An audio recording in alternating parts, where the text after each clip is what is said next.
We are live. Hi, Yay. Fallon. Ash. So you guys, I apparently surprised Fallon with a live today. She was like, "What?" And but it is, I think, maybe the third time this week that I've told somebody something in my head and like, check, confirmed the plans, and they said, "Yeah, you didn't do that with me." So it's very likely that I just in my head was like, yeah, that's a good idea. And so, It's also sorry. possible that my ADHD brain went, oh, Monday. I think by Monday you mean bleh, threw it in the garbage. So it's highly possible that happened. But instead, you all get to see my green lady over here. It is not a weird person. It's a mannequin. And you get to see me like real unplugged today. You're raw dog in it. Yeah, I am raw talking podcast recording. Ugh, Is that that what we would sounds call this? I don't think you should ever call anything that probably. um but I I'm ooh, I'm gonna be good this time. I'm aware it's in my head. So you guys hopefully know that this is TSFU. That's so booped up, a podcast about cults, murder, and other generally fucked up stuff. Yeah, I'm gonna say that again when we start the recording, but just in case you're new here, what's up? So this is us live. Hi, Martin. Hi, Sophia and Alicia and Brendan. What's up, you guys? That's what we're gonna start Raw calling dogging it. with Ash and Fallon. That's our like subtitle name. It's TSFU, and then under it, a raw dog with Ash and Fallon. TSFU Live, Raw Dogging with Ash and Fallon. We're so proud. So good. Like it. Yeah, so I've been doing the podcast for about 3.5 years now. Although I feel like I feel like it's been 3.5 years for a while. So I don't know, but it really has been 3.5 years because it came out in April of, I guess, 2020 or whatever year would make sense for that math. And I've thought about doing video for quite a long time, but video has always really intimidated me because I'm so sorry. There was just like a meeting that I had facilitated and there's um it got postponed and I need to tell somebody really quick. So sorry. So what she's trying to say is she's been wanting to do video for a long time, and she finally has gotten around to doing it. Look at your beautiful backdrop. I love it so much. It gets better every time we're on a live. There's lights, Ay, there's ay. pictures, Um there's amazingness. now my phone's doing that thing where it's picking up everything that I'm saying. Like the talk to text, and I'm like, no. I definitely almost sent my boss a whole string of our like expletive filled recording one time because she's You also should have named. just pressed send anyways. Well, she's also named Ashley, so I opened it to the wrong Ashley, and then it was just like I hit the button, and it was just like 3 paragraphs full of us talking about, I don't remember, Jared the subway guy or somebody like that. So You guys, this is happen. what happens with live though. You get to see what would be happening during a recording, which I would just be like, hold the fuck on, Fallon. I got to do this really quick. She'd be like, no, shut up. Stop. Stop it. No, I only do that when I'm really excited in like a nice, fun way. It's not, I'll be like, bitch, no. Bitch, shut up. Stop it. Bitch, there's a lot of me calling you bitch and telling you to shut up and to stop it and to stop it right now. It's when we like get on an idea roll.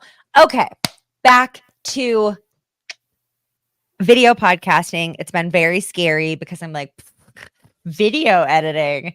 No way, Jose. Not in my life. So then I found out that you guys, I found out that there's this thing that people do where they go live on social media. What? Whoa. It's kind of new to me. Boom. I mean, I had done it on Instagram a couple times and once on TikTok, and it went okay. But I was like, I don't think this is for me.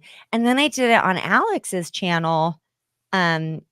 Shout out apostate Alex. That's hey, and hi, Chris. That's I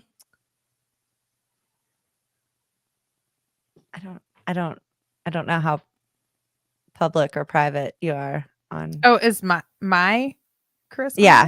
Oh, Yeah. my Oh, you can't see the thingies. I forgot. Hi, honey. That's Chris Morey is here. Chris Morey. That's my other half. Okay, I figured that was okay to say, but I was also like, shit, I don't know sometimes if fucking what people want said or not. Whatever. I don't know. As long as my kids don't start jumping in, because they like to watch kid YouTube. And so I'm worried they're going to jump in because they were like, can we watch you live? And my husband was like, no, you may not. Okay, but see, that's why I think that sometime, I'll do a different angle and take down my cereal. I'll put some less scary pictures on the wall, and I think we could do a kid-friendly TSFU episode about like something weird but not too scary, like aliens. Kids love mystery stuff. Yeah, some kind of mystery. If you read Goosebumps or watched Are You Afraid of the Dark as a kid, you turned out to be a true crime weirdo. Raise your hand. Rut, right? Yep. I don't know what happened there. So video scared me. And then I was like, oh, going YouTube live is a thing.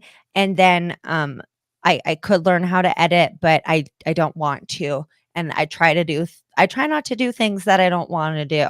You guys should try it if you can. It's pretty awesome. Saying no and setting boundaries is like, it's tight. It's you guys should give it a go.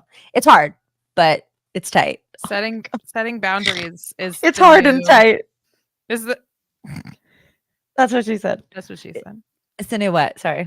I was just gonna say it's trendy. Setting boundaries and saying no is super trendy right now. You should give it a try. Setting boundaries is so hot right now. Okay. So yeah, I realized that live was a thing. And then I was looking into these Twitch streamers and what they're up to over there. And they seem to do like a TV channel kind of schedule. So I was like, that's hot. I was like, that is so fetch. I'm going to make fetch happen, you guys.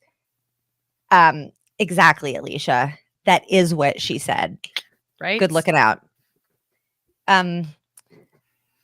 So, YouTube, Twitch, which I'm going to get on the Twitch too. I'm excited. I mean, I don't know. Yeah, I don't know. It sounded like me. Well, that's why I'm so excited to tell you today's story, which people are like, get to it. But you know what, you guys, we're here to keep it raw and real. But I mean, we are here to keep it quick and tight too, because we decided that was something that we needed to start working on for the sake of our editors and partners and children, Fallon's actual children wanting to hang out with her, my inner child wanting to hang out with me, being like, bitch, take a bubble bath. Let's watch TV. Where's the Haagen-Dazs? I was wondering where the actual children came from, like as opposed to my other not actual children, but in reference to your people can have fur babies. Oh yeah, okay. I thought people but you can have like your actual children, and I was like, I don't have other ones. Yeah, no, I just meant like people have different types of children. Not everybody's children are humans. Fallon. I have 2 fur babies, so don't even. I got my fur babies outweigh my normal children, so they're. Yeah, good thing they're not listening. You're like, look, intense. I'm free to say what I want here. Yeah. Yeah. So because I know already that you are going to be so excited about today's story because it's very much of our generation. I was 7 when it happened. So I guess you would have been, how old were you in 94? 13. Okay. Do you remember the hottest crime of 94? Shit. I guess I should. Have we do you feel like we OJ? just started the podcast? No. Do you feel like we started the podcast? I do feel like we've kind of started the podcast. Well, I feel like we've we've been kind of talking to the people in the chat and whatnot, which you guys are so cool. Thanks for being here. So yeah, I think we're just like doing some free flow and so this computer's on. Oh my gosh. You guys, this is so real. Okay, I'm just gonna turn this off really quick. I'm a disaster. This is Ash Unplugged. This is how it is, you guys. Just God. a tiny glimpse into her What podcasting Fallon life. deals with always. I deal with it happily. Every day there's some sort of, emergency. I'm a disaster in different ways. We just are a disaster each in our own special way. Or like today when nobody could hear me for the first fucking minute and a half of me talking because I forgot to press the button that I always forget to press. Ugh. Wow. I'm going to stream on Twitch too. I know it's a beautiful mind. It's an adventure we go on. So Twitch, they do like, oh, I'm going to be on this time. They have channels where they're on at a time, like a TV. And I thought that was so cool. So I put the little schedule and I'm just going to say in Eastern Standard Time, because earlier I was trying to figure out both. And I was trying to figure out Eastern and Pacific and trying to do that much math in my head at once was too much. So Monday mornings, 9:30 a.m. Eastern Time, the CPTSD Diary. I talk about complex trauma and my journey with it and recovery from it and different kinds of stuff. That has to do with mental health. I'm not a professional. I've just been dealing with mental health issues for like most of my life. And I've done a lot of therapy and I look into a lot of psychology shit and stuff in my spare time. So not a doctor. Weird, I know, but yeah, that's good stuff. Tuesdays, right now it's called the Cuckoo Cooking Corner. And I fucking hate that, Fallon. I hate it so much. Like, I detest it, actually. So, got to come up with a new name. But basically, 6 p.m. Eastern on Tuesdays, your girl is throwing on a petticoat and some pearls and a housewife dress and some aprons. Just one apron, actually. I think just one at a time. One apron would be One good. apron at a time. I've heard you only need one, while you're cooking. I'm learning how to cook. So Fallon, if you ever want to join me, I definitely need to. It's gonna be pretty fun. Shockingly, I am running very low on 50s housewife dresses. So I'm gonna have to step up my game. You're making me step up my game so much since you started this whole live thing. You guys, literally, Fallon went away for a week to a dance thing and she came back and I was like, I started a YouTube channel, be camera ready, get a setup, we're going live. But what I love about Fallon is like she can handle that energy. Yeah. Right? You've assured me plenty of times that you can, and I've said that you can't leave me. I'm paranoid for a second. And yes, you've said you won't leave me. And current Fallon. Current day aside, I didn't realize we were going live, so I don't have my backdrop, but I have a very nice backdrop in a bag on my floor. So I'm 50% ready. I also have a beautiful ring light somebody sent me for my birthday in a box. Also 50% ready. So by next time I will be. Next time. Well, to be fair, 100%. The next segment that I was going to mention, Well, I don't know if I mentioned that I'm cooking as well as dressing up like a 50s housewife on Tuesdays. That's part of the thing. I'm learning to cook. Um, that's so delish with Ash. That's cute. That's Fallon, cute. Fallon, I was finishing reading it. Alicia, Fallon's not a fan. I can What? tell. I'm so sorry. Ashley I gives could, me 3 seconds to react. If I don't, that's it. wait, You're out of here. can I call it the delicious dish, or is that like a copyright thing? Probably not. Maybe you just call it the delicious dish with Ash or something, but add your name to it. Add a Ash little cooks spice. badly. No, I'm just kidding. Don't call it that. Well, I think that is what I was gonna call it. Didn't I tell Bad you that? cooking. Yeah, bad cooking with Ash or Not your grandma's kind of cooking show. That's that's cute. It is kind of your grandma's cooking show though, because I'm like wearing clothes that would be grandma and grandpa approved. Okay. We got to say hi to Brian and Miss Sunrise. Hello. Thank you guys for being here. Okay, let's get into the episode. take Oh, a and deep breath. lastly, my therapist says that to me like all the time. Okay. Okay. All right. Okay.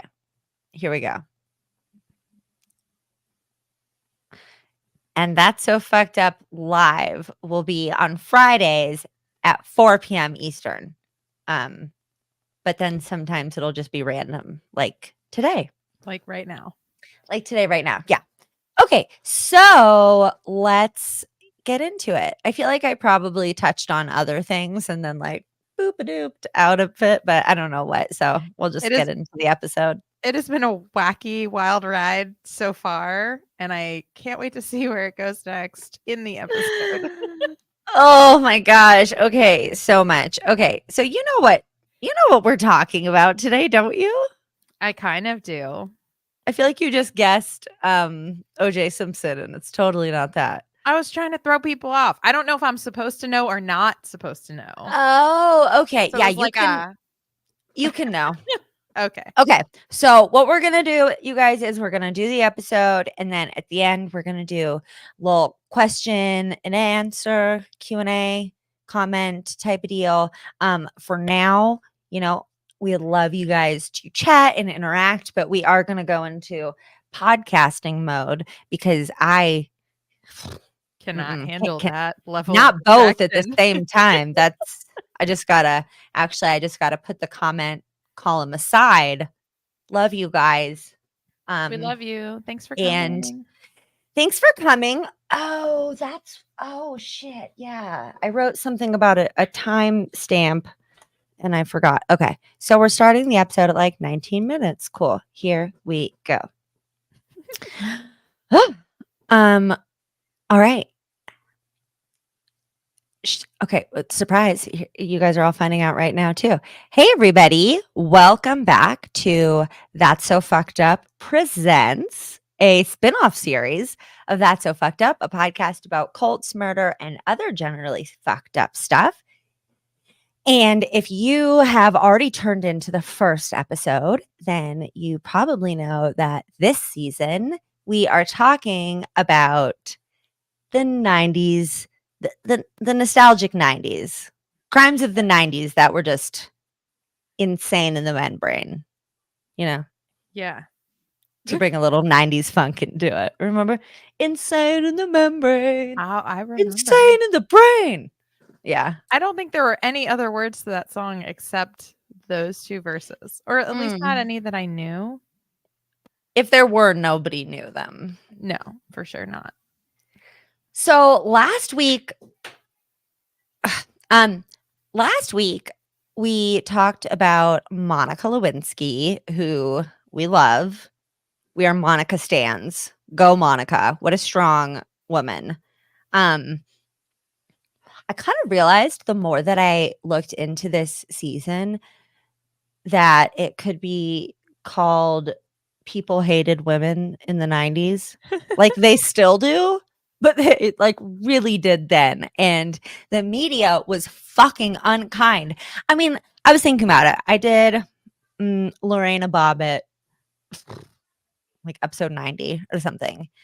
And she got tore the fuck apart in the media. Little did people know John Wayne Bobbitt abused the fuck out of her for years and years. She couldn't get out of the situation. She had come from, I don't remember, somewhere else.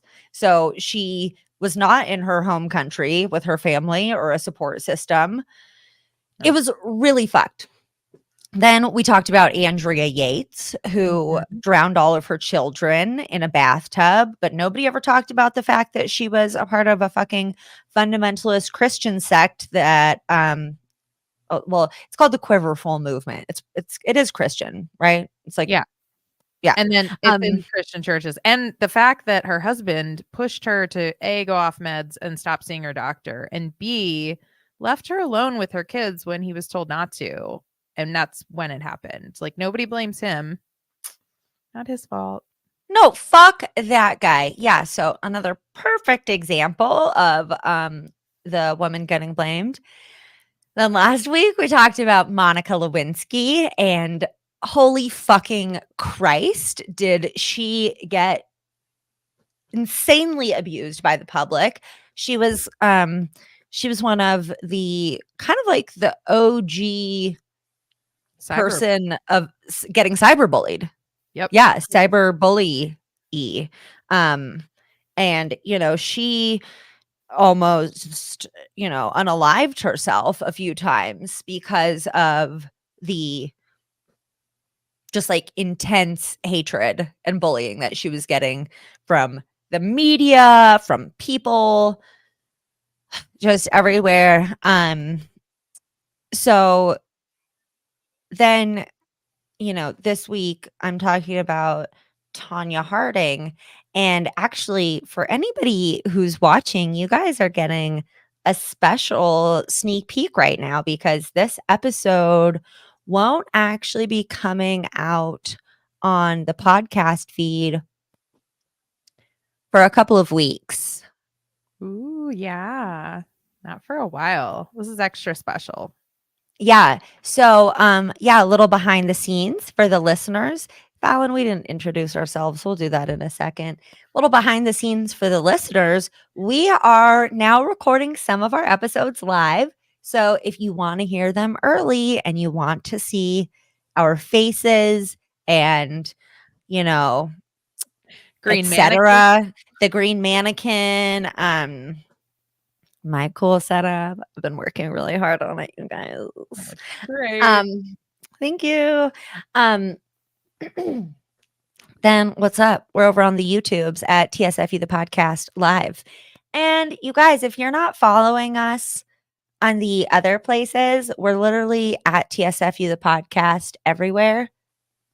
Really only active on Instagram though, and in our Discord. So go to tsfuthepodcast.com. That's where you can find all of our social media platforms, everywhere that you can listen to us, access to our Discord, which has an amazing community, access to our Patreon with just for as low as $5 a month, you can get ad-free episodes and so much more. But I don't think it's as effective to rattle it off all at once.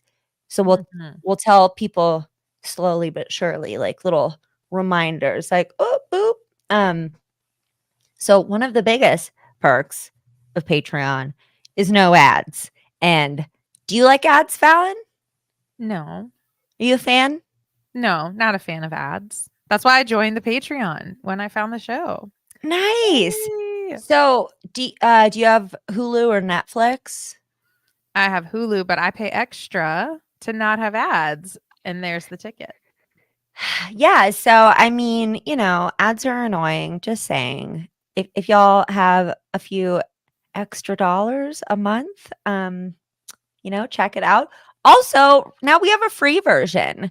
You want to, dip your toe in the water, commitment free, which I know you guys, commitments they're scary. I get it. So, patreon.com/TSFU. Give us a try for free. You can try the milk and you don't even have to buy the cow yet. That doesn't sound nice to us. Okay. So anyways, we are your hosts. I'm Ashley Love Richards. And I'm Fallon Maury. We took a while to get there, but I feel like they for the most part know. No. So yeah, today I am talking about Tonya Harding. Do you remember this? Barely. It's another one of those. Yeah, so it's another one of those things like I was telling you about Monica Lewinsky, and I was like, I remember the essence of it. I remember ice skating in a crowbar, but I don't remember like the nitty-gritty details or the scandal. I don't remember any of it. So it will be like I'm listening to it with fresh ears. Well, maybe I feel more familiar with the story because I watched I, Tonya with Margot Robbie a few years ago when that came out. Highly recommend. Also, highly recommend the Barbie movie. Margot Robbie's super hot. Yes. Anyways, I thought I was gonna get like documentary shamed for that. Like, did you watch that? Of course you didn't. It's not a documentary. True. It's a feature film. Oh, okay. I'll add it to my list that has 75 others on it. Yeah, I'm like, whatever. Okay, so in 1994, shit got super duper real. In 1994, shit got super duper real in the world of figure skating. We had two rivals, Tonya Harding and Nancy Kerrigan. Nancy Kerrigan they were both from kind of blue collar backgrounds. But Nancy, I guess she came from New England, and I don't feel like Oregon is like trashier at all, but I don't know. I feel like Nancy had this kind of like New England like elegance type of deal, and her dad worked extra jobs to help her get sponsorships, and she was classically beautiful and very like poised, and she had designer skate wear. It's like super fancy. I remember she was like very like tall and thin and very like you said, very like classically beautiful. Yeah. When you saw her on the ice. And she she skated to classical music. And can I just say that ice skating is elitist as fuck? Oh my gosh. As I was looking into this, I was like, what the hell, man? It's such an elitist sport. One of the things they judge you on is your costume. And like your costume kind of depends on how fucking rich you are. And, if you're Tonya Harding and you're not this kind of like classic beauty and you're a little bit shorter and you're like, blonde with a little bit of like the 80s, early 90s do going on. And she had homemade costumes and she like kind of like marched to the beat of her own drum. She really didn't fit into the mold of the figure skating world. And she was definitely kind of penalized for that. Because like I said, one of the things that they judge you on is your outfit. And that's just not fair if somebody has $5,000 for an outfit and somebody else has $50 or whatever, But I thought that the outfit judgment was more like it matches the theme of your skating, not like, oh, I think she got hers at TJ Maxx and she got hers at, Express or whatever. I don't think they sell figure skating I know. outfits at TJ. No, I mean, it's probably that, but I mean, come on. Also, they're just being like, okay, but how pretty are they and how pretty is their outfit? And so Tonya and Nancy were definitely known rivals in the skating world. They were both very talented. But Tonya was really she became famous for being the first woman to successfully accomplish a triple axel, which is apparently a pretty hard feat for any skater even today to accomplish. Apparently, I can't even do one axle, let alone three. I don't even know what an axle is. No, I know what an axle is. It's a jump, but I'm pretty sure that might be one of the ones that I'm not a figure skater, but that you get, if you can do it, you get like bonus points for it, but you don't have to do it because like no one can do it. Because there's a certain number of things they have to do. But then like some. Listen, Fallon, I didn't become a skating expert for this episode. I'm saying this is what I think is true. I hope it is, because I can neither confirm nor deny. But yeah, so in January 5th, 1994, the infamous accident happened. Well, attack. Nancy Kerrigan was ambushed while she was walking down a hallway in the Detroit Cabo Arena. A man rushed up behind her and hit her leg just above the knee. He was trying to kneecap her, but luckily just missed. I mean, he still obviously severely injured her, but didn't go what he did to do, which is good. Or that's not right. How do you talk?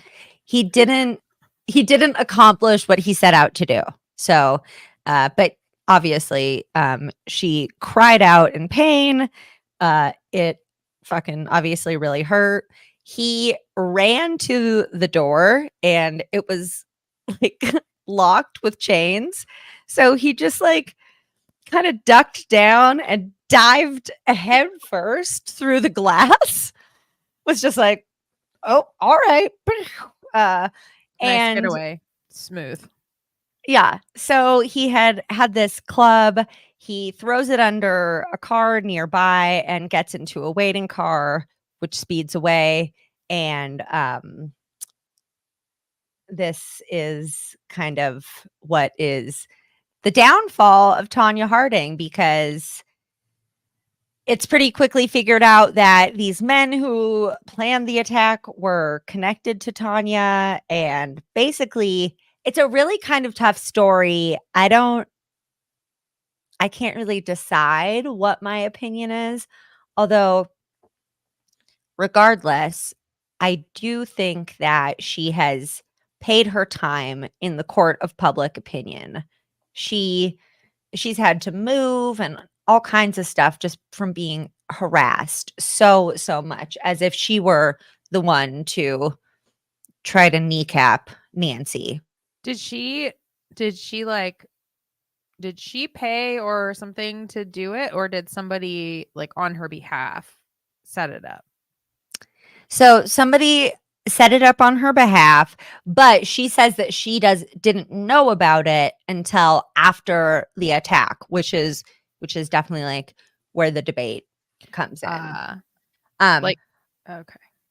Because she had at this time he was her ex-husband, but he was kind of like in and out of the picture. Part of the reason is because the fucking Skating Association of America, or some United Skate, I don't know, something like that.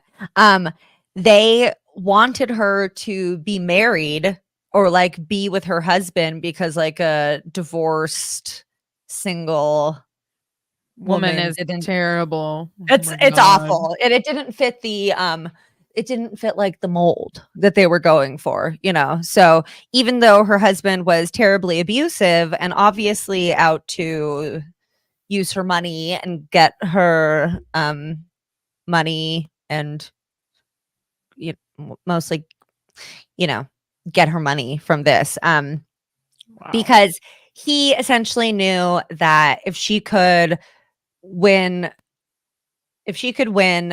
these contests and get to the Olympics, that she would just like, if she didn't have Nancy as competition, that she would definitely kill it. It was just like, Nancy was like the favorite who was like in her way. I remember that Nancy Kerrigan was kind of like the golden child, and she did make it to the Olympics, right? I think. Yeah, and she did really well.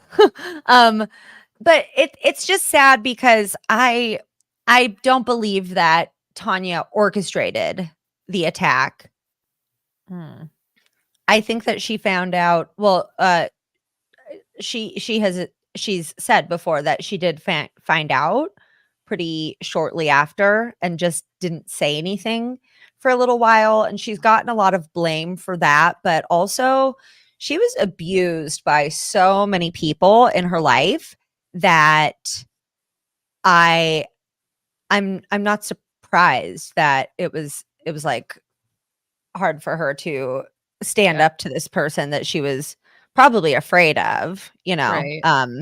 It and then not to mention his fucking goons who are like, it's her bodyguard and two guys who are willing to obviously severely injure this woman. That'd be pretty fucking scary to come out and be like, yeah, it's these guys. Right. I'm sure that something, and we weren't in that room, but I'm sure that something was probably held over her head too. Like, I'm sure the old, I did this for you, I did this because I care about you, like abuse mantra probably came into play. And with a lifetime of abuse, she probably was just like, didn't know what to do. I get it. It would be terrifying. Yeah, absolutely. And this guy just sounds like a fucking dick. His name is Jeff Gillooly. Oh, that's right. I do remember his goofy last name. Not goofy last name, but Gillooly. It's like, fuck off. You sound lame already, So. Jeff's watching and he's like, you sound lame. Whatever, dude. We hate Jeff. We also hate Jeff from Twin Flames Universe. From Twin Flames Universe. So I'm not so hot on Jeffs right now. Yeah. To be honest. Any Jeffs that are watching, who are cool, or if you have a friend named Jeff who's cool. I'm not talking about your Jeff. Okay. Jeff Warren's, I don't know, Warren Jeffs, whatever. Jeff is still there. I'm just, be careful. That's all I'm saying. She's just talking about the bad Jeffs. There are two types of Jeffs in this world. Good Jeffs. Good Jeffs and bad Jeffs. We don't like. We're keeping a list. and we're checking it twice. Okay, so Tonya Maxine Harding, who is now named Tonya Maxine Price, was born in Portland, Oregon on November 12th, 1970, to Lavana and Albert Harding. She was raised in East Portland and began skating at around age 3, which is wild. I feel like if you get a kid into anything at that age, like, good for you. I'll probably be good at it. I can't get my kid to focus at age 3 on half of a book with like one word per page. She's like ice skating, like fucking doing the moonwalk on ice, and yeah. I still won't take my kids ice skating because every time it comes up, we're like, seems like a bad idea. They can barely walk without running into shit. Like, maybe we shouldn't put them on ice with blades. Oh, well, ice skating kind of fucking gnarly because if you fall, you fall on ice, which is really hard and very cold, and it hurts. And then, yeah, everybody's got blades on their feet and is like, whoa, like, I saw a meme the other day that was like, I wonder if the first guy who ice skated was like, ooh, a frozen lake. Let me get my sharpest shoes out and walk on it. It is a good question, though. It's like, how does this shit start, you know? Because that's Deep thoughts. Anyway, iffy. Tonya Harding. Tonya Harding. So, at the age of 50, so Tonya had a really rough life. Her mom, Lavana, was physically and mentally abusive. Her half brother, trigger warning in 5, 4, fast forward 30 seconds if you don't want to hear this. 3, 2, 1. Trigger warning. Her half brother can I say this on YouTube? Fuck, I don't know.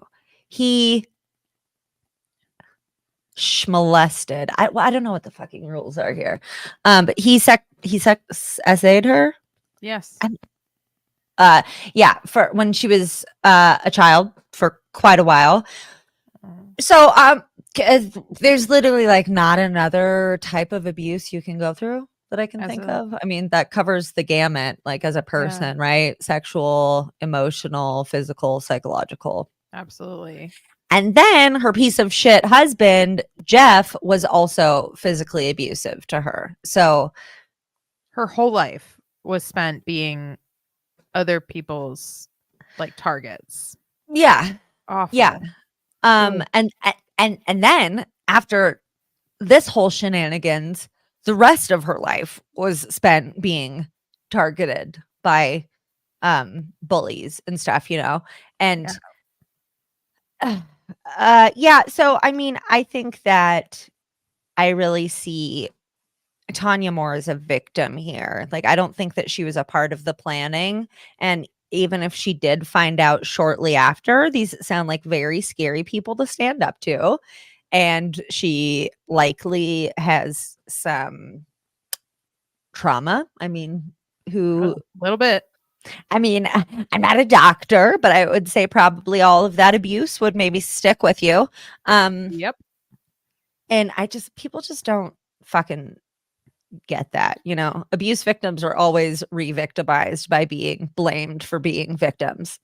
Right. And I love how in the public opinion, people become absolute experts at everything so that they can then break down people. Like how many people in 1994 became sudden diehard fans of figure skating that were just like rooting for Nancy Kerrigan to get the Olympics and we're so mad at Tonya Harding for this. Like people they're probably, like they're hate rooting for Nancy Kerrigan. Right. Yeah. Like all of them are sudden diehard figure skating fans. They just have figure skating pictures on their walls.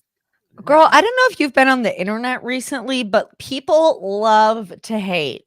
They love to sip on some haterade, and it's intense out there. Like, be careful. Before the internet was super popular, right? Like, no, I know. It's crazy. Like, that's the thing. It's just these women weren't getting so much, except for, you know, Monica Lewinsky, like we talked about.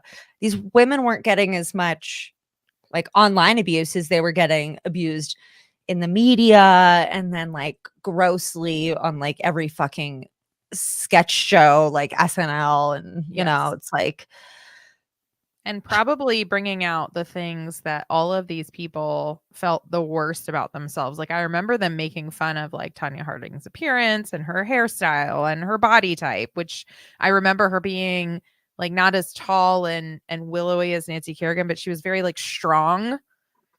You can't be strong, Fallon. Don't you know that yes, women, female athletes, women athletes who look muscular, that's a no-go. The fucking the Williams sisters, have been years and years of being treated badly for being strong. And it's like, bro, they're gnarly, incredible athletes. Like, of course they're strong. As a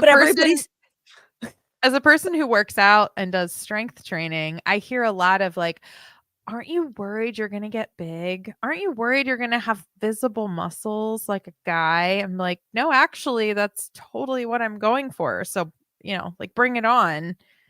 Don't watch out for my roid rage. No, I don't. I'm just kidding. I don't have roid rage. But Fallon's kind of like one of my calming people in life. It's Oh, good. well, thank It's you. good. Okay, so yeah, Tonya and I don't know if I mentioned this, but Lavana had definitely gnarly alcoholism and was very abusive to Tonya. And Tonya dropped out of high school when she was 15 to pursue skating full time. Ooh. And she later on received her GED in 1988. And I just think that's important to for her. mention because, yeah, because I recently watched a documentary about this guy who was kicked out of Scientology after he had like a debilitating accident because they think that people like with any kind of disability are like defective or some shit. So then he was just like homeless and went through so much and like literally did not have hands and one eye because he had lost them in a explosion accident when he was like doing something with fireworks. And his family disconnected from him. But the documentary ends with him getting his GED and I didn't cry the whole documentary like about his story. I was like, this is horrific. And it made me really sad. But when he got his GED, I was bawling like a baby. I was like, He did it. He did it. He did it.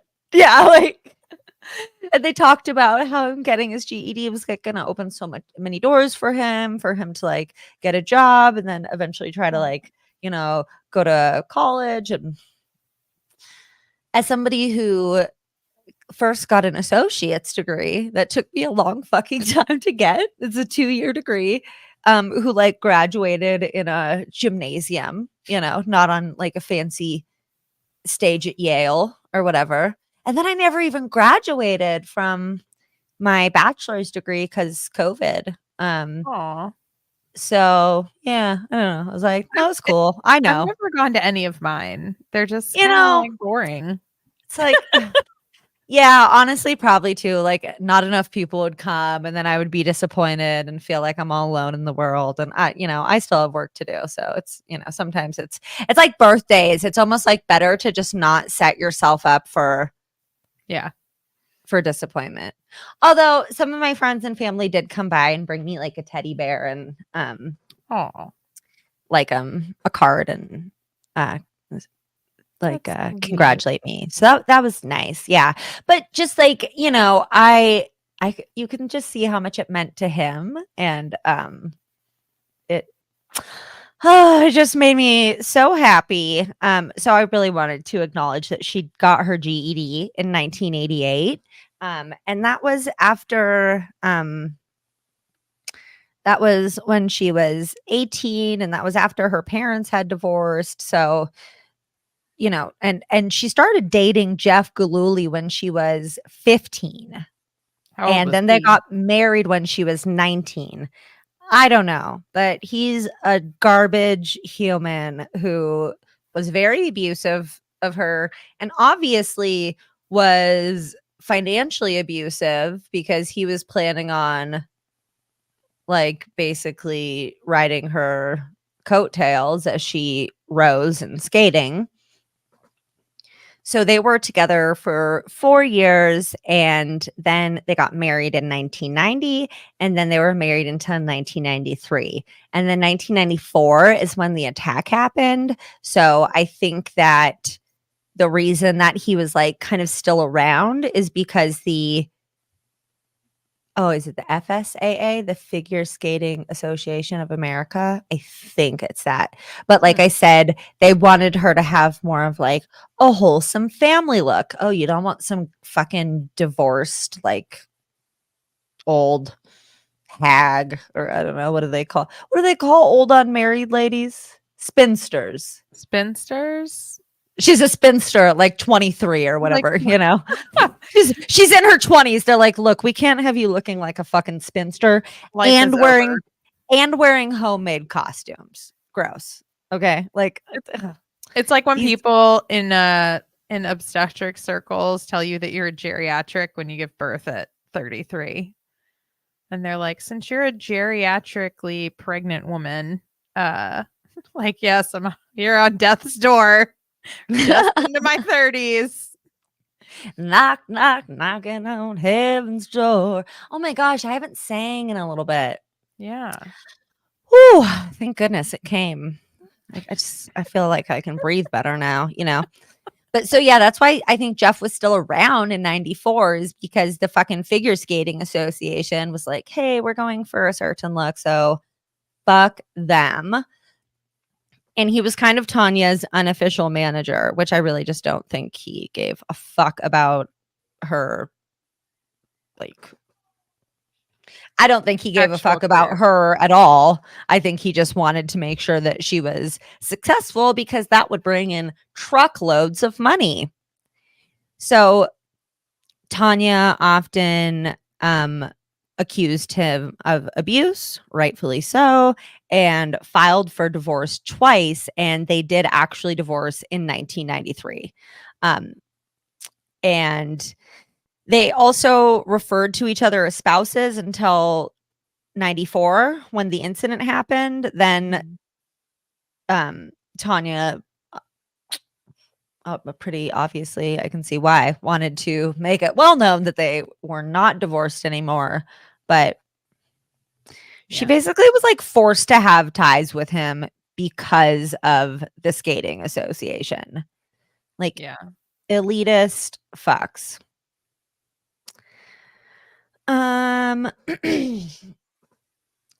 So yeah, like I said, she was just bullied so much by the media. They would often call her, you know, trailer trash and white trash and like gross. She did come from a lower socioeconomic background, like with a fucking alcoholic parent.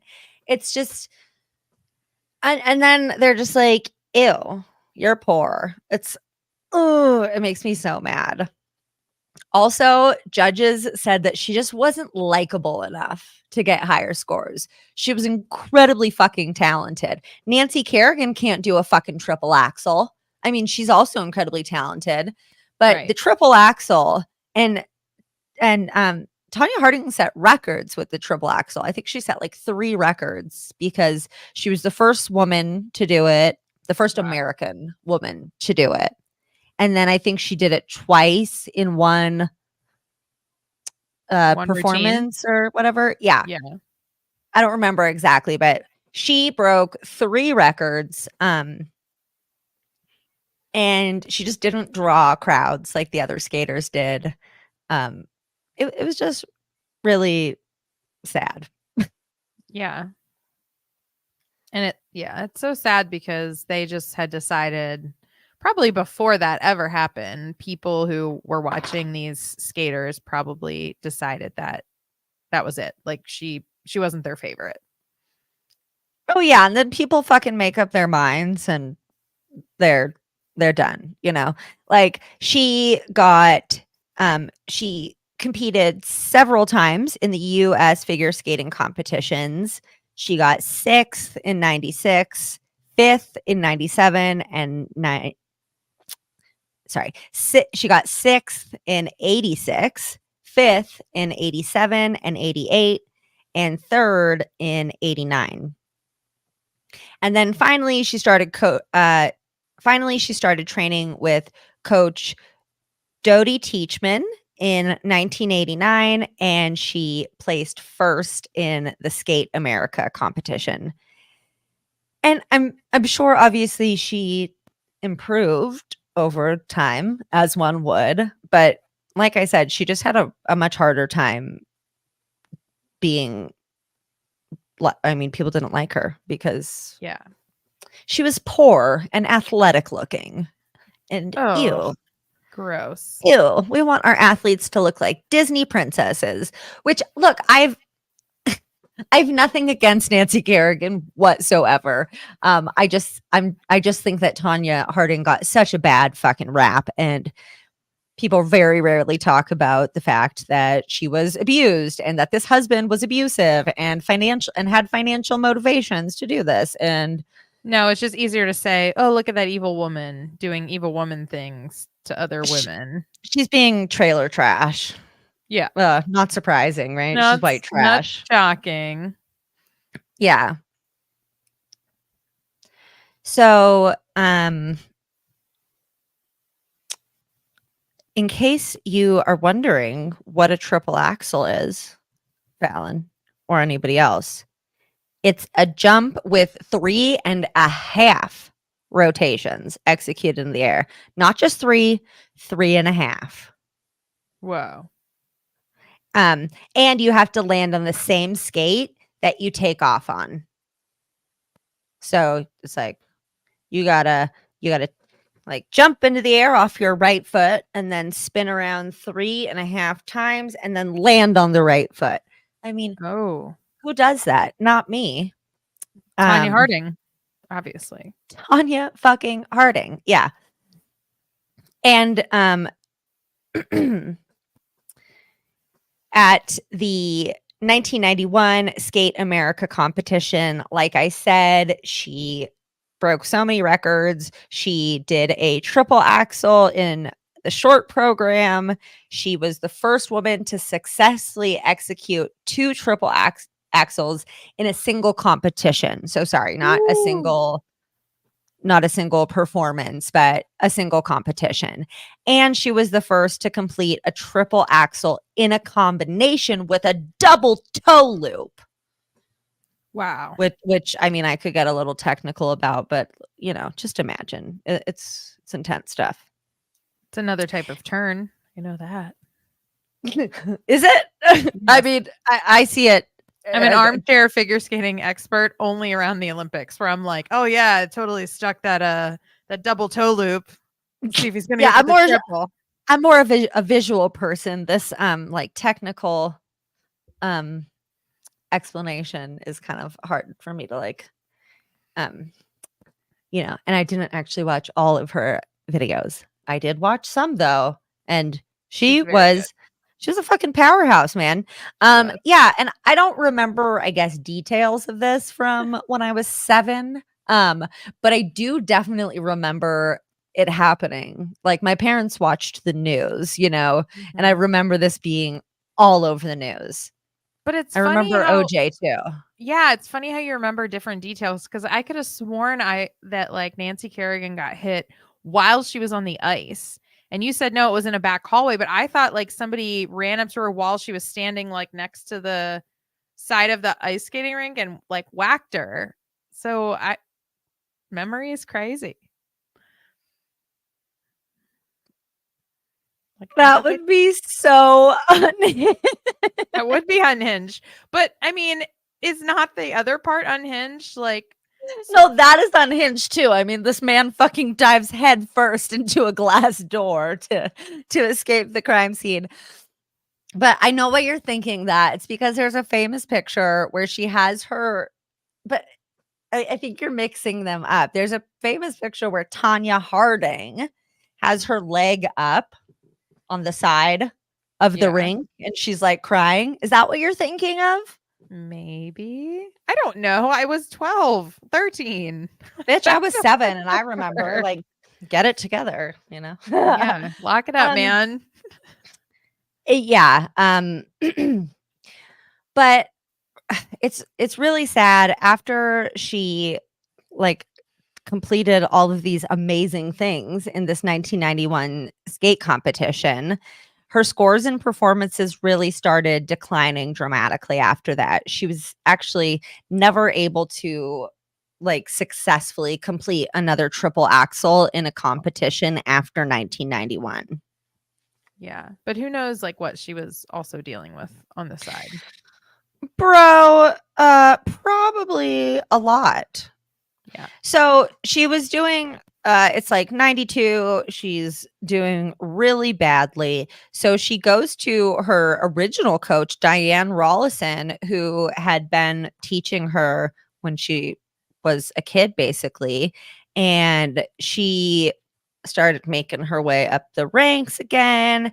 And then she placed first place, aka gold, at the US Championships in 1994. And this guaranteed her a spot in the 1994 Winter Olympics, which I don't know if you remember or if you know, but she still went after the whole thing. Yeah, there was a bunch of questions about whether or not she would go, because I remember that there was like a big back and forth about, because the attack was prior to the Olympics and they were trying to decide if they were going to let her go and compete.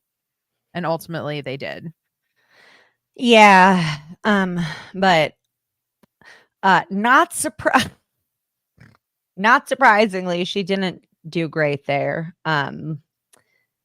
Because, well, I'm sure there was a lot of fucking hatred coming from literally everyone. And I don't know about you, but that would probably give me some performance. And so, I don't know about you, but that would probably give me some performance anxiety. Probably. And I'm sure all the judges were super impartial. Oh, not biased at all. No. You know, Mm-mm. they're like, she totally had nothing to do with that. We have no suspicions. I mean, they already didn't like her. Right. You know, Before now this is like, right. They're just like, ew. And now they're like, wow, you're a bad person too. So she's up against a lot. And Nancy Kerrigan won silver at that Olympics. I do remember that. She had like a big comeback. Yeah, it's wild. You do remember very specific details. I know. So in 94, like we talked about in the beginning, Tonya's husband, it's kind of up for debate who had the original idea, because like no surprise when they got caught. It was like, oh, it was his idea. No, it's his idea. So basically, Galooly, I hate him. And this is so fucked up. Tonya's bodyguard, Sean Eckerd. You said this is so fucked up, and I said mic drop. Oh, nice. Yeah. That's so funny, actually, because I was listening to a podcast earlier about this. It was called The Alarmist. It was really good. Also, Nappy Dresser, if you're listening, it's so funny because you left a review for us recently and it was very nice. And then I was looking at The Alarmist, and one of their most recent reviews was also from Nappy Dresser. And it was also a nice review. So, you know what? Good for you. The world needs more people who leave reviews. We so appreciate that. You guys, if you want to leave us a review on Apple Podcasts, if you listen to the podcast and you enjoy it, never hurts. We love it. So we do love it. We do. So Tonya's bodyguard, Eckerd, and fucking Galooly get into cahoots and decide, hey, if we take out Tonya's rival,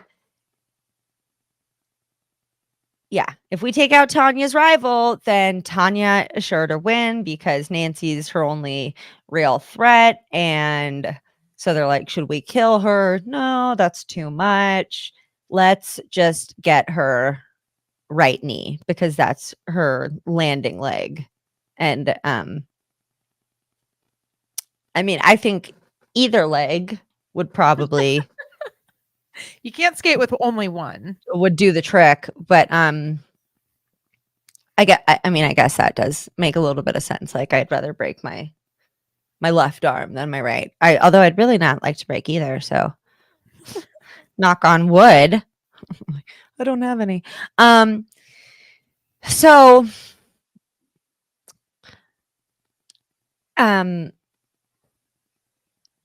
it's not really surprising that Tonya's bodyguard was in on it because he was Jeff's lifelong friend. So it's just really sad that Tonya did not have anyone around her that had her best interest at heart.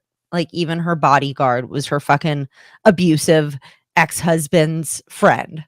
Like that's not healthy.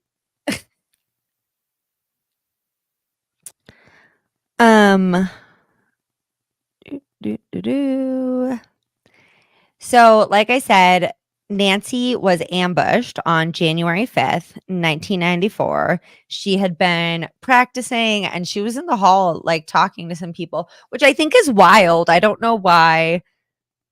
I mean, not to like give any attackers any ideas, but I don't know why they would think that going into the building to do this was a good idea. That kind of like blows my mind. Like, get it together. I was like, what the fuck is happening? Yeah, so you guys, we're gonna take a quick break. Go. Do I stop my camera? Yeah. Okay. I will entertain. We're taking a quick break because sometimes creators have to do that. Let me check in on the chat. What's going on? Hi, Barb. Hi, Brendan. Hi, Brian and Sophia and Alicia. Miss Sunshine. Miss Sunrise Dawn. Renee. Hi, everybody. Peggy.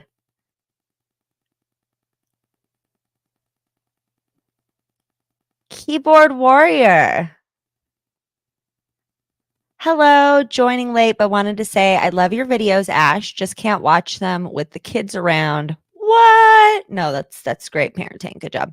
We'll watch later on Replay Crew. Thank you so much. Yeah, you guys, Replay Crew is definitely cool if you don't have time to come into the live. The lives are fun though with the chats. Very fun. And we will continue the episode in a minute. All right. I said hi to everybody. How are you guys liking the Tonya Harding episode? It's kind of like my favorite thing to do, the more random fucked up stuff. And cults. Basically, my least favorite is murder. Hi, Fallon. Welcome back. Hi. So odd that your least favorite is murder, and yet it's got second billing in your show. Well, that has a better ring than cults, fucked up stuff, and murder. Ah, true. Or just cults, generally fucked up stuff, and murder. That sounds terrible. That's true. Yeah, it's no good. I'll handle the murderer. You handle the fucked up stuff. Yeah, I don't like it. Like speaking of who? What? I was gonna say, speaking of fucked up stuff, I'm playing Fucked Up Bingo. You are? Why didn't you tell me? Oh my goodness. You guys, you should play Fucked Up Bingo too. Here, let me put it in the chat. So we have bingo for every type of episode.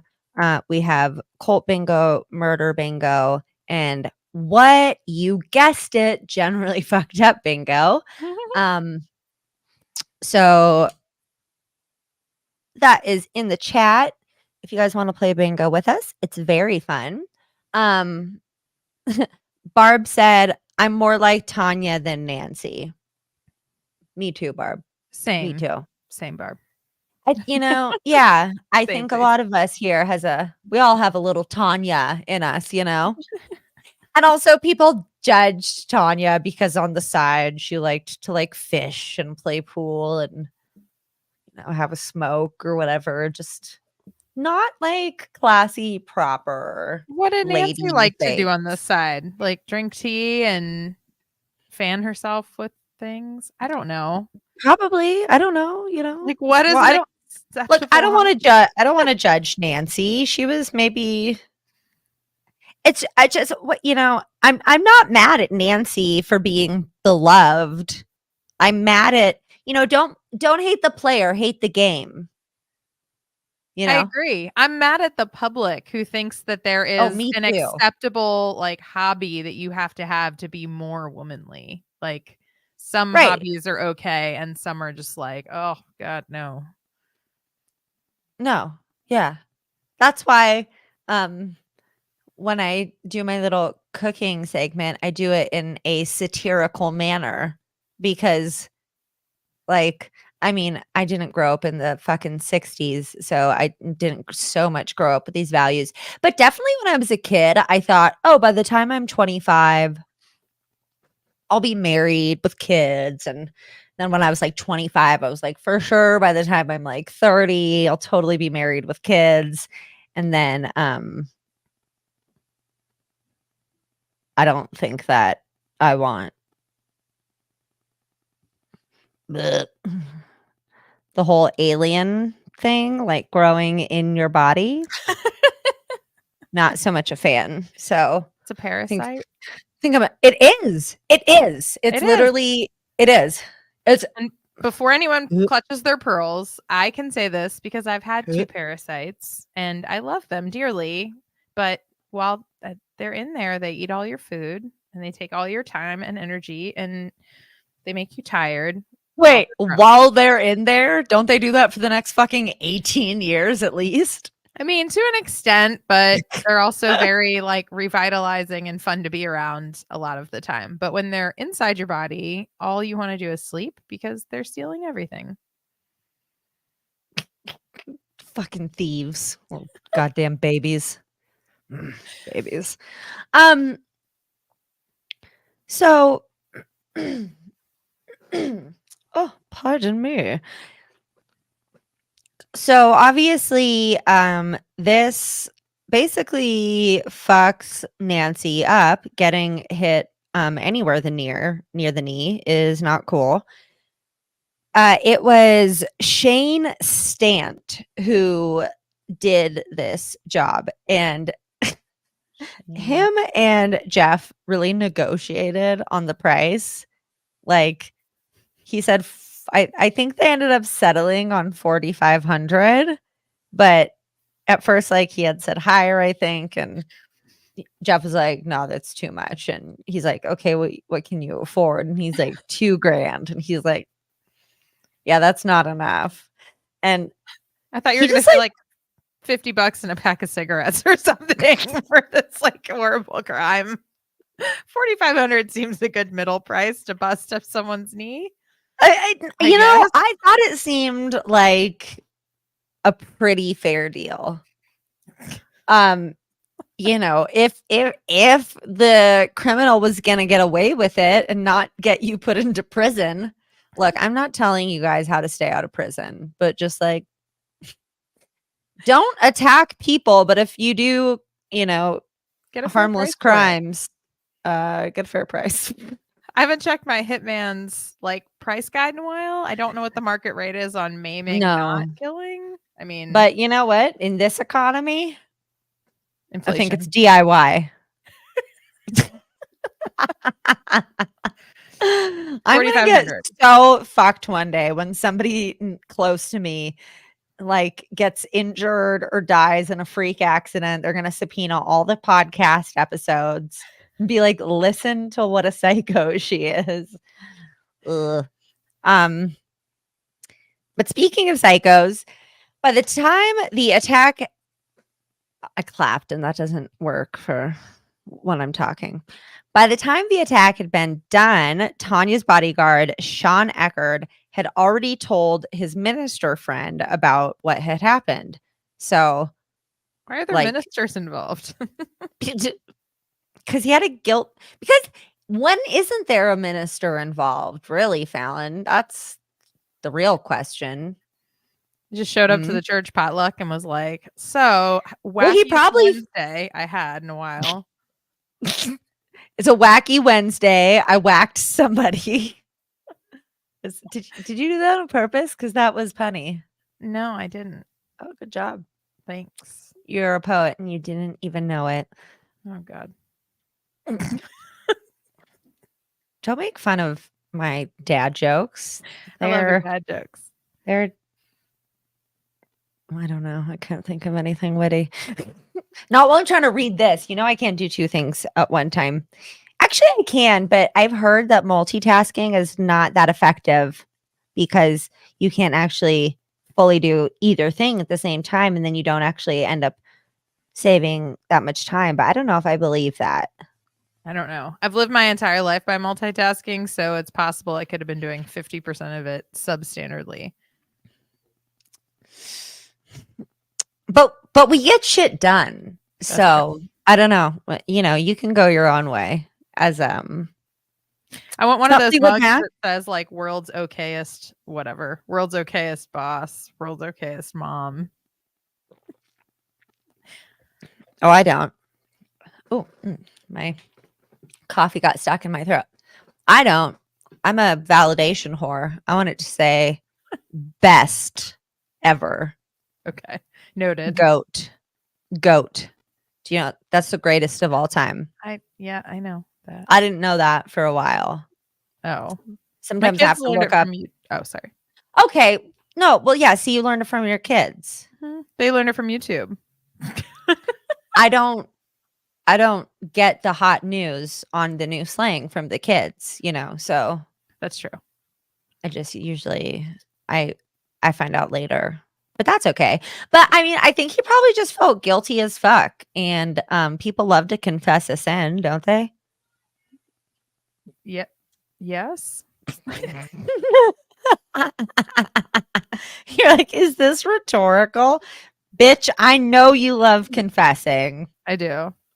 I do. I love to confess things. No. So Eckerd was he was quite the little prankster. He taped the four men discussing their plan in case he needed it for blackmail later on, which I gotta say, there's no honor among thieves. Like, that's fucking smart. I mean, you're a bad dude, but you're a smart criminal. I would be a terrible criminal. God, I would be so bad. I think you'd be like, hey guys, I have this great idea for this plan. My buddies and I are going to carry out this robbery later, and I'd like to get y'all's opinion on it. And somebody would be like, oh, well, my friend did mention she was going to rob a bank tonight. Is that? No, it's on the episode at TSFU the pod. Email me at tsfudepodcast@gmail.com. Let me know. Hot tips welcome. So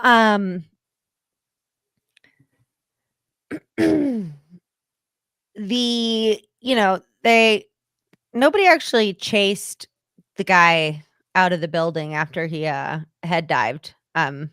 Who was it? God, there's so many fucking names in here. It's like I don't even want to confuse you. Jeff Gillooly. No, Jeff Gillooly is her stupid ex-husband. Sean Eckert is her bodyguard, who is also Jeff Gillooly's lifelong friend.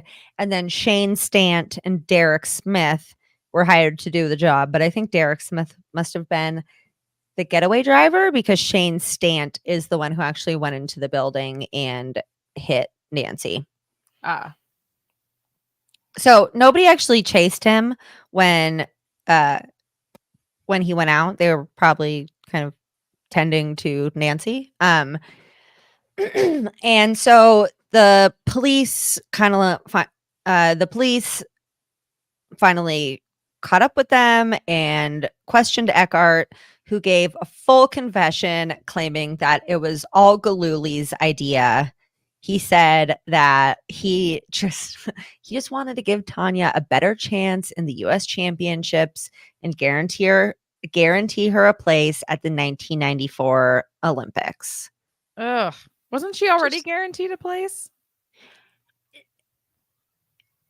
Not necessarily with Nancy in the picture, because Nancy was also very talented. And I mean, one might even say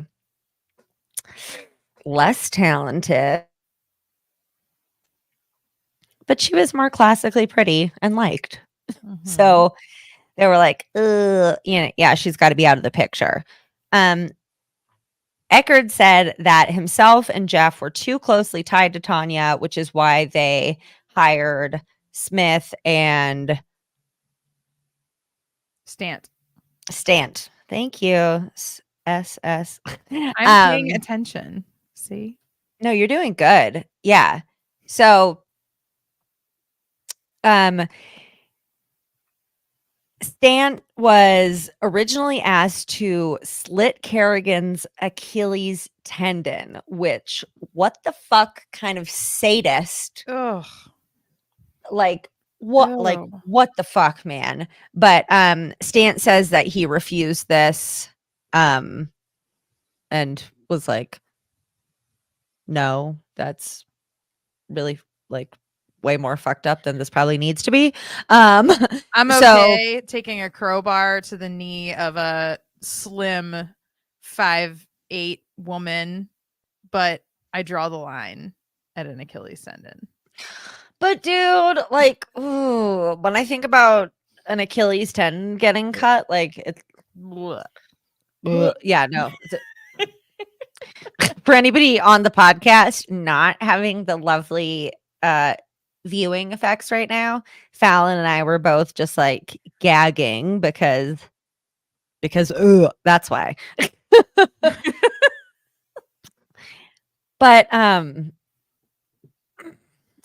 after Kerrigan was attacked, like I said, they jumped in the car, they drove off, and like I said, again, nobody was focused on them because everybody was focused on Kerrigan. And there is a video of her right after the attack that was broadcast like all over the world, which instantly made everybody like really hate Tonya. Yeah. Because well, nobody likes to see a fucking injured woman sobbing and then like you're like, oh, it was, they have you know, people just,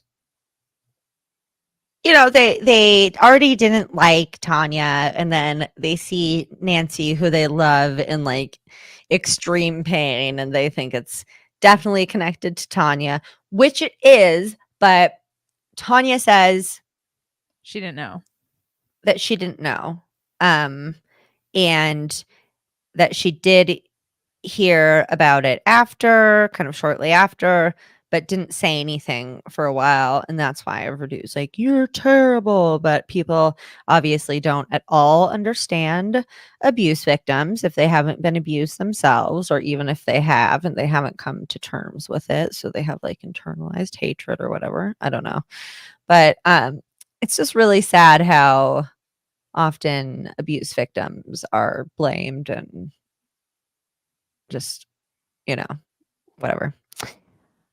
So luckily Kerrigan's knee was not broken in the process because Stant was an ineffective hitman. Yeah, like he probably should have gotten $2,000. Like that was probably a more fair price. That work was only worth $2,000 in the I'd be like, dude, you didn't even do it people. right. Like, give me half of that back, you know? Or I do like in an extremely hypothetical situation where I hired somebody to do something terrible. Allegedly. You know, I would say half up front, half when the job is done. I mean, that's pretty standard with some stuff. Contract assault is, I hear it's a 50% once you do it. Yeah, I think that's pretty standard. He was probably like $2,000 for the knee, $2,000 for the knee, and $2,500 for that sweet dive through the glass door. Boo! Yeah. That's a way to go. But I mean, he definitely wasn't getting out of the doors. They were chained, so it's yeah. I don't know. It's not the worst thing, you know. It seemed like he was generally okay. So, after the US championships were over, Tonya and her team returned to Portland, Oregon, and Eckerd and Smith were arrested first. They were charged with conspiracy to commit assault all based on the confession that Eckard had made. Shane Stant was arrested the next morning in Phoenix, Arizona. And at first, Jeff and Tonya both denied involvement. Well, as we know, Tonya has pretty much always denied involvement. But they hired attorneys shortly after. Once the, couple, I guess I don't even like saying that because I feel like she was kind of like forced into that relationship. Once they were brought in for questioning, Tonya said she didn't know about the plot until after they got to Portland and said that she was trying to protect her team and specifically Jeff, which again just sounds to me like fear. Like she tried to leave Jeff twice. And Jeff's a scary dude who she's been with since she's 15, by the way. Can we like point out that out? Can we point that out again? Like she's doesn't even know anything else, And then one piece of evidence came forward that did seem to solidify Tonya's connection with the plan. A check stub found in the dumpster outside of a Portland area bar from the U.S. Figure Skating Association apparently had Tonya's handwriting on it, and she had written the name and phone number of Kerrigan's practice rink in Massachusetts, which why are you giving anybody that information, right? So that's a little suspect. Yeah, I hate that. I hate when there's things in the story that don't match what the theory that I like. I'm like, that's why man. he would not be a good detective. I'm just gonna ignore that. You know what? No, that's why so many people are bad at their jobs because like lawyers and stuff, they're like, no, we have a theory and that's what we're gonna roll with. But here we are not journalists, but we do try to give everything that we find so you can sort of like make your own mind up.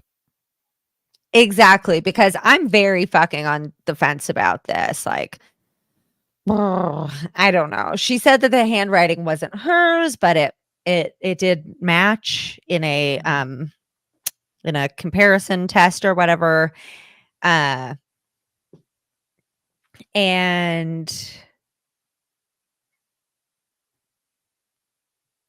yeah, kind of pretty. It's just really hard to say with that. It's like I don't know, but here's what we've got.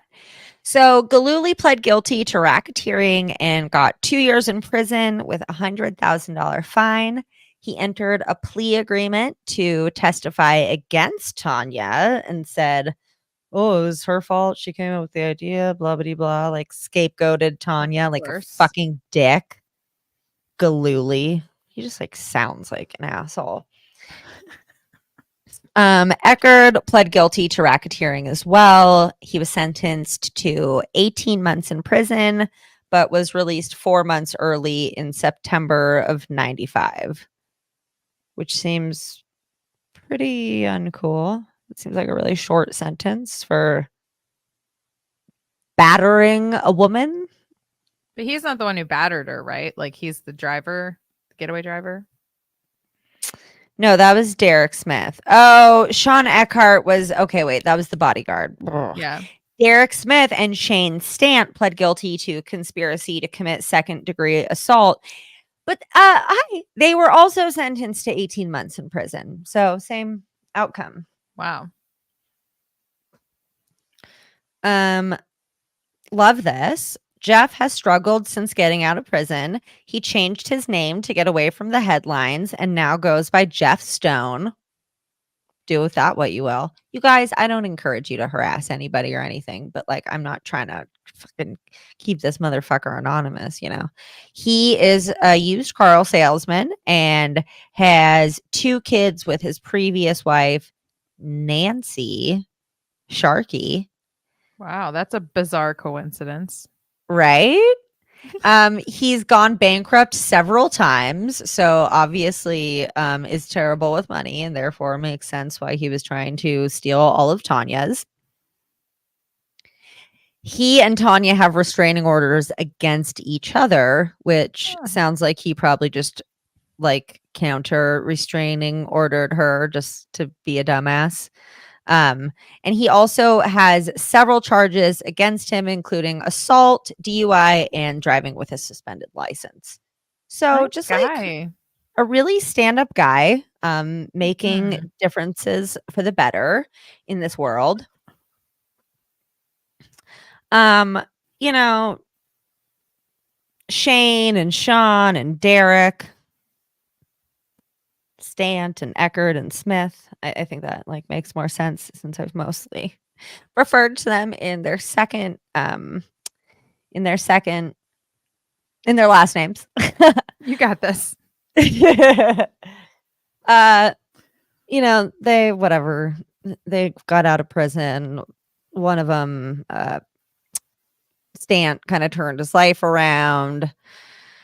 But Derek Smith also seems completely out of the light. But Sean Eckerd changed his name after the attack and looks like he assaulted someone in 2001 as well.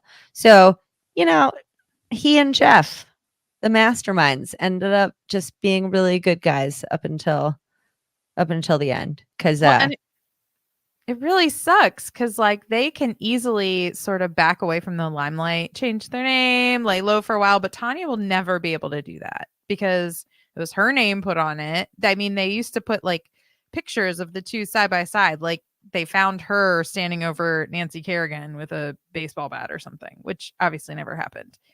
So like she doesn't get to run away and escape it. But they all get to like just lay low and let it pass by. Whoa, that's crazy. That never happens to women, especially in the public eye. What a surprise. So wild. So yeah, like you said earlier, she was able to still compete in the 94 Olympics because she never got charged with anything. Actually, I know that she did have to. No, she did. Yeah, no, sorry. She did get charged with something later, but she wasn't known to have been a participant in the plan. So she was able to still go. But she did very poorly. She placed 8th, and like you said, Kerrigan got 2nd and won the silver medal. And Tonya's stories have changed a little bit throughout the years, but I feel like that. You know what? Remember I told you recently that I could have swore to God that you said something on live? I was like, no, I swear to God that was said. I went back and watched the live, and what I thought was said, like legitimately those words did not come out of anybody's mouth. It actually kind of fucking blew my mind and just made me realize how fallible memory is, and the fact that like it's crazy. Just because I remember, it's like, no, I remember that.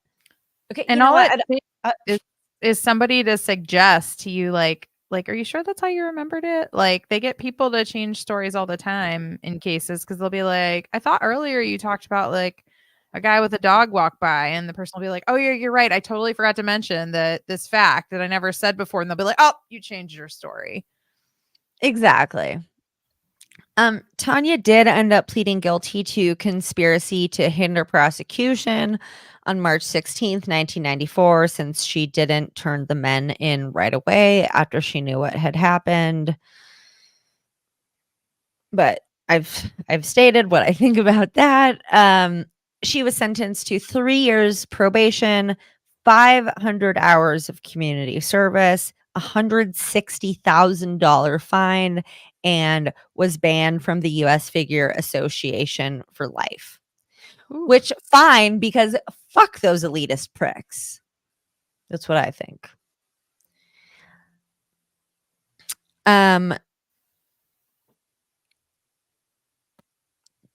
Do, do, do. Wait, didn't she also become like a UFC fighter or something later?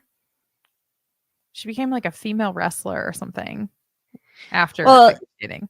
she originally moved from Oregon to Washington because she said that she was like she felt that she had disappointed Oregon, probably because the entire state, well, and country was like shaming her. And she felt like she couldn't build a life there without feeling that disappointment because people were so mean to her. And she was constantly trying to explain herself and what happened to make the situation better. But she never feels like she can ever get her point across because people have already solidified in her mind like what they think of her and what they believe happened. In 2023, she's now living in Vancouver, Canada. Apparently people there are chill and like are not harassing of her. She still does enjoy skating. And she was actually banned from skating competitively basically for life. So she can't coach other skaters. She couldn't really do anything with skating other than recreationally after that. But I just feel like there's so much toxicity in competitive sports that maybe that's a fucking good thing to like not get caught all up in that, you know? This was all because of a competitive sport.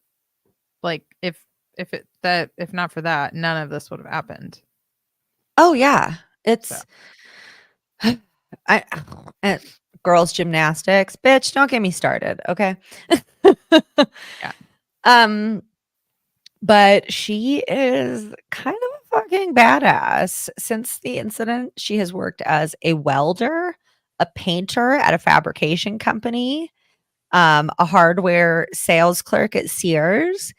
Like you said, she got into boxing and she faced Paula Jones in a celebrity boxing match in 2002.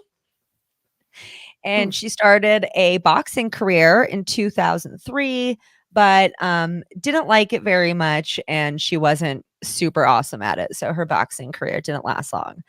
And I would never want to do something where I knew that I was going to go get my ass kicked every time. Yeah. That sounds fucking terrible. Like, are you kidding me? Maybe it was a good outlet. I'm sure she had a lot of like rage over what happened to her. Maybe it was just like a good outlet for her to get involved in. I can't imagine being like, you know what would really take my mind off this whole being publicly humiliated would be crocheting blankets. Like I'm sure that she probably was like, you know, boxing would get that out a lot more than, you know, rage knitting or whatever you could do as an alternative.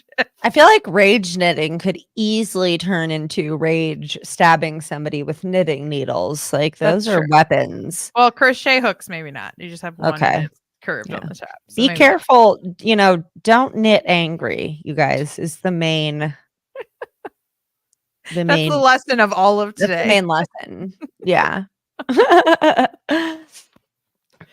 So she married Joseph Price in June of 2010, and they have a son together. She got pregnant with him shortly after she proposed to Joe. Oh, I mean, look at her. She's just out there she's just marching to the beat of her own drum. And I like that. Aw. You got to see the I, Tonya movie. It was really good.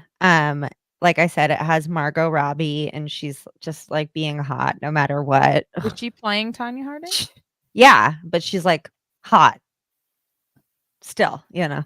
Tonya Harding was not unattractive. No, she was pretty, but like not Margot Robbie. Margot Robbie's like I would, you know.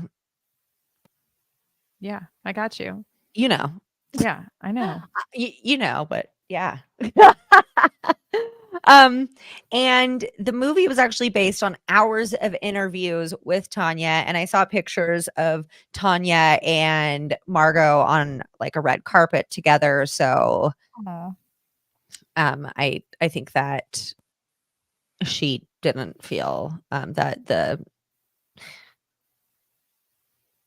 she didn't feel that the movie portrayed her badly at all. I, Tonya is loosely based on actual events. And it's actually kind of the first, I think, time that the media depicted her as a victim, like reframing the narrative of, what happened before and the implications and the aftermath and, all that stuff. So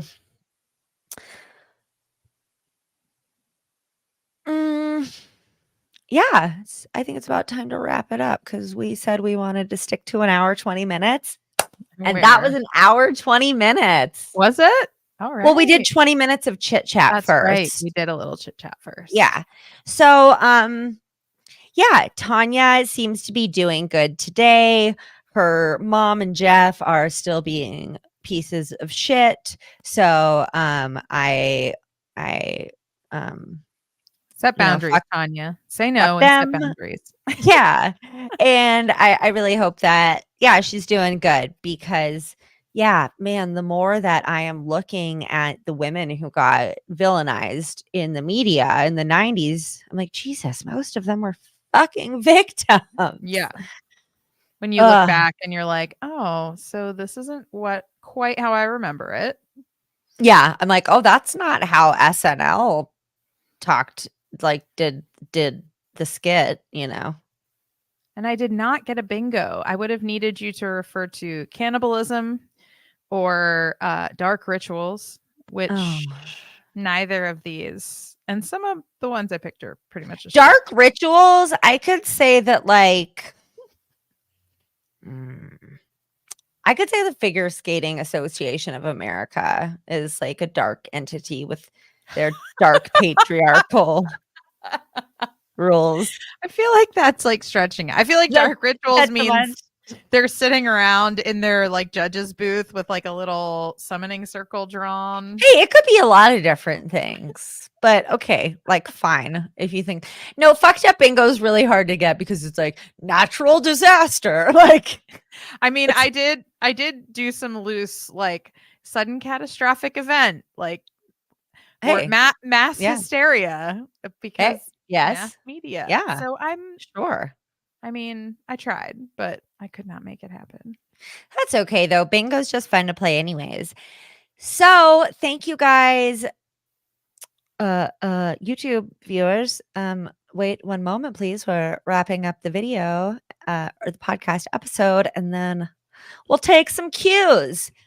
Thank you guys so much for listening. I hope that you're enjoying this season of That's So Fucked Up Presents. Announcement. That's So Fucked Up Presents. The second half of the seasons are now going to be Patreon exclusive, unless it's a season where I just cover one story the whole time. The first 2 episodes will be on the regular feed, and then the second 2 episodes will be available on the free Patreon. That's if I'm doing one story, one case that happens for 4 episodes. But starting as of this month with this series, the next 2 episodes are going to be on the Patreon, patreon.com/TSFU. In addition to ad-free episodes, you also get exclusive Ash Learns the Bible and half of the Presents episodes. So yeah, this month so far, we started with Monica Lewinsky. Obviously today we did Tonya Harding, and we have Michael Jackson, which yeah. The 90s were fucking wild. The 90s were wild. What? And then who's after Michael Jackson? Selena. Ooh. Yeah. So very excited for those. So patreon.com/TSFU. Give it a try. And if you are tight on money, I get that. Dude, I only make the horse noise with you. I swear to God. Oh, I don't know what it is. But if money is tight, we totally get that. If you listen on Spotify, you can give us a 5-star rating. If you listen on Apple, you can give us a 5-star rating and leave a review. What? whoop.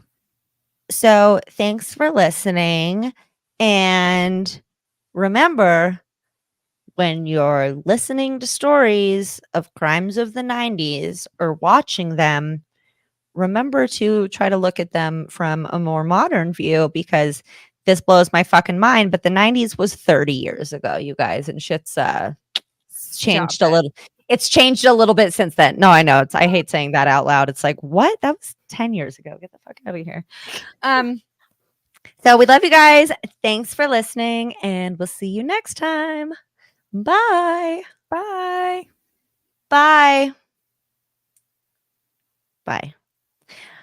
Okay. So, hey, friends, 146 is where that episode stops, which is that's pretty good, Fallon. I think we did pretty good. I'm going to open the comments back up now, too. All right. Let's see. Yeah, like Brian said, oh, this is from quite earlier, but he remembers that Nancy was pretty squeaky clean. Yeah, that was definitely the vibe. Yeah. So Sophia said, I remember how people reacted when I quit ballet. Talent was the least mentioned reason why I shouldn't quit. Apparently, I looked too graceful to quit a sport I hated. Oh, that's fun. Oh, you don't like it, but you look so pretty while you do it. Oh, That's cute.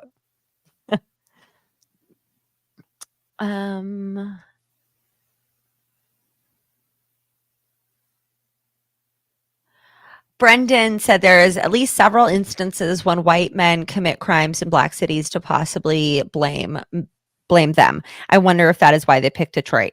So, interestingly, Brendan, it's actually just very, very fucking poor planning on their part. These guys were terrible. Like, they got to one place and it turns out that Nancy was, in a competition over here, and then they got over there and turns out she had gone over here to go practice at like this rink. Like, they were so unorganized. It was ridiculous.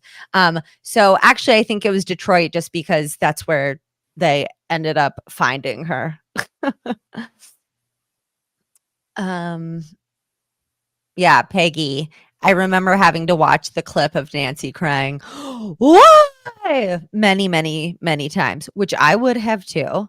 yeah. Because, in an instant, like, your ability to walk and do your dreams is taken.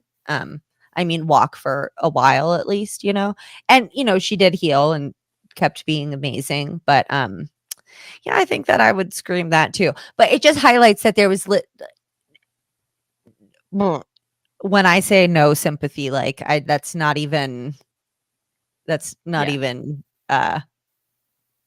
like less than none sympathy. Well, and she probably thought that she might not have seen the competition the way that Tonya or her family or whatever saw the competition. Like, sometimes you'll be like in a fight in your mind with somebody else and they're like, what are you talking about?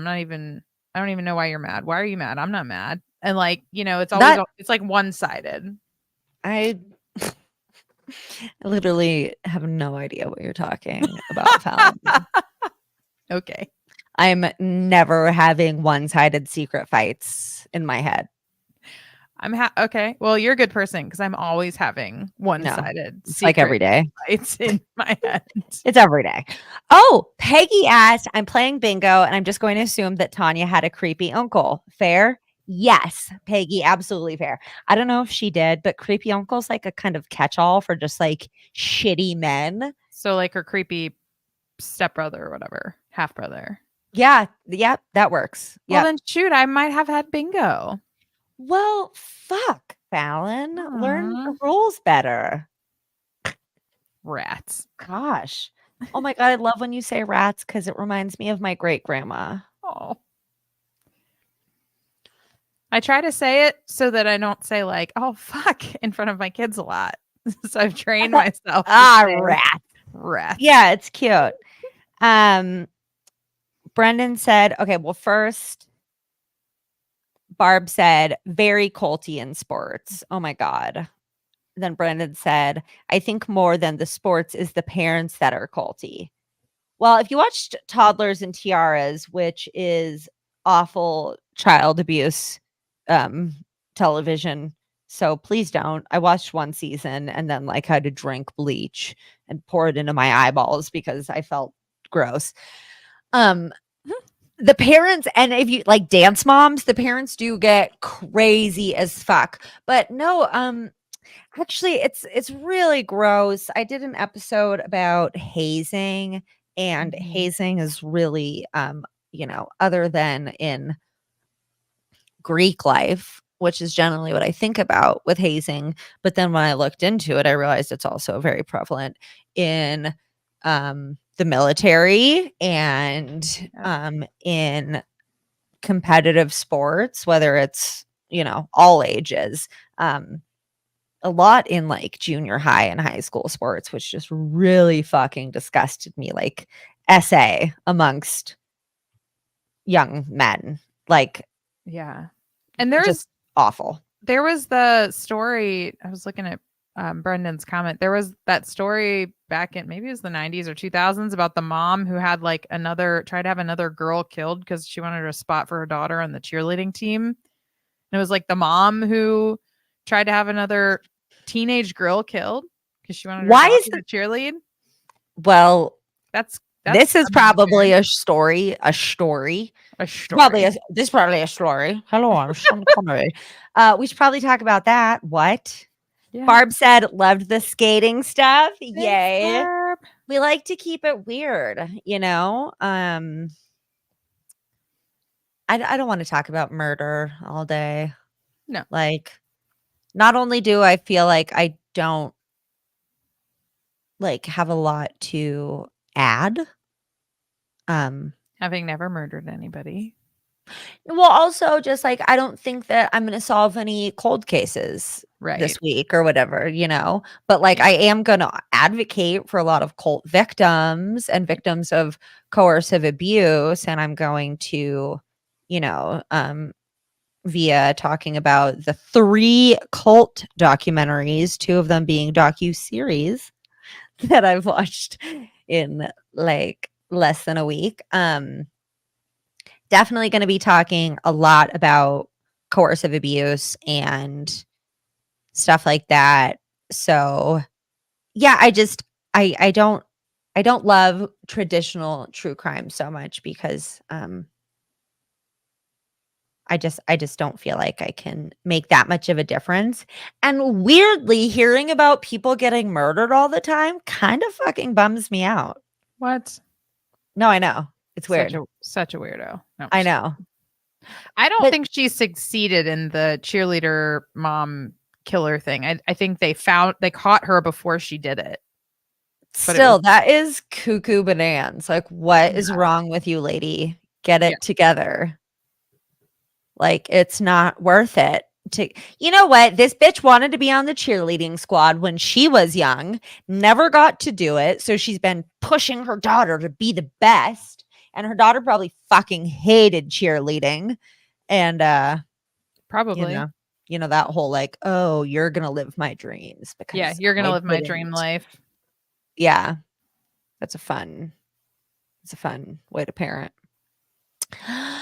So, thank you guys so much for coming. We have another episode to record, and we're going to do that all by ourselves because we love you guys, but we need to whip through it because it's late. It's Fallon, it is 7:00 your time. I know. My goodness. We'll see if we do another episode once we hang up.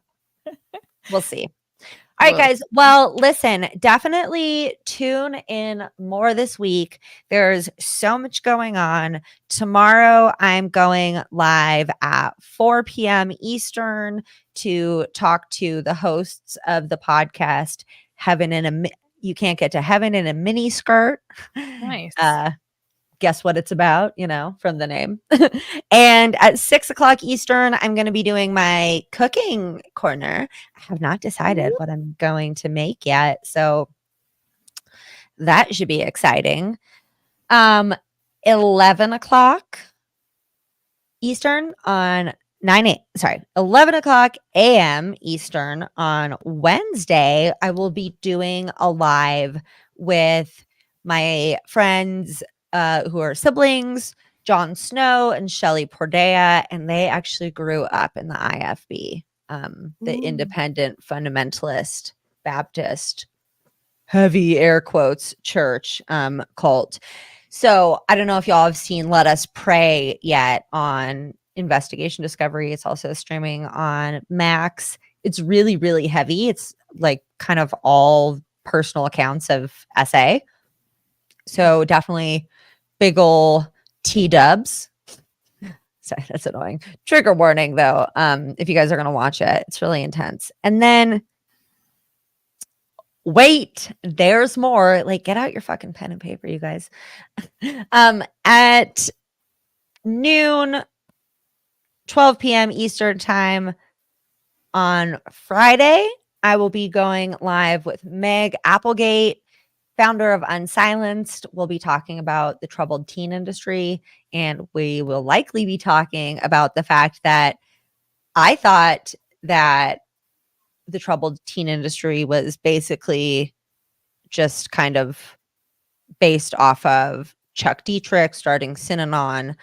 But apparently independent fundamentalist Baptists have been sending their kids to these fucking torture camps for forever. It's great. So yeah, I'm going to talk to them. They grew up in it. So that's 11 on Wednesday that I'm talking to survivors, and then noon Eastern time on Friday, I'm going to be talking to Meg Applegate, who's a survivor of the troubled teen industry, and we're going to be talking about like IFB troubled teen facilities versus other troubled teen facilities. So a lot of good and intense stuff coming up. And then on Friday at 4 Eastern, which is every week, some of those other lives this week are pretty random, but 4 p.m. Eastern every Friday. I keep kicking this thing. 4 p.m. Eastern every Friday, unless like occasionally not, but we'll let you know. But we will be going live to record an episode of That's So Fucked Up like we did today. And Fallon, what are we recording on Friday? Holiday magic. So excited. I'll have a backdrop and everything. Maybe even a little Santa hat.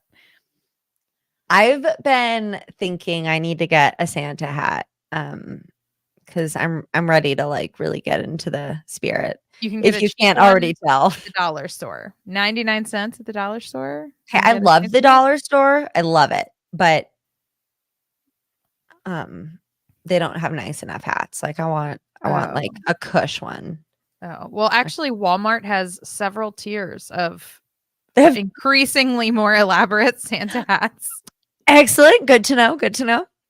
All right, guys, we are going to get out of here. So have a great day. So much fun seeing you all. Thank you so much for supporting us.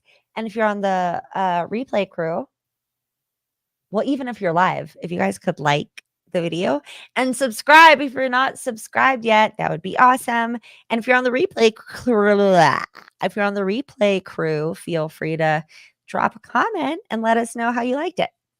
All right, guys, have a great rest of your Monday. Bye.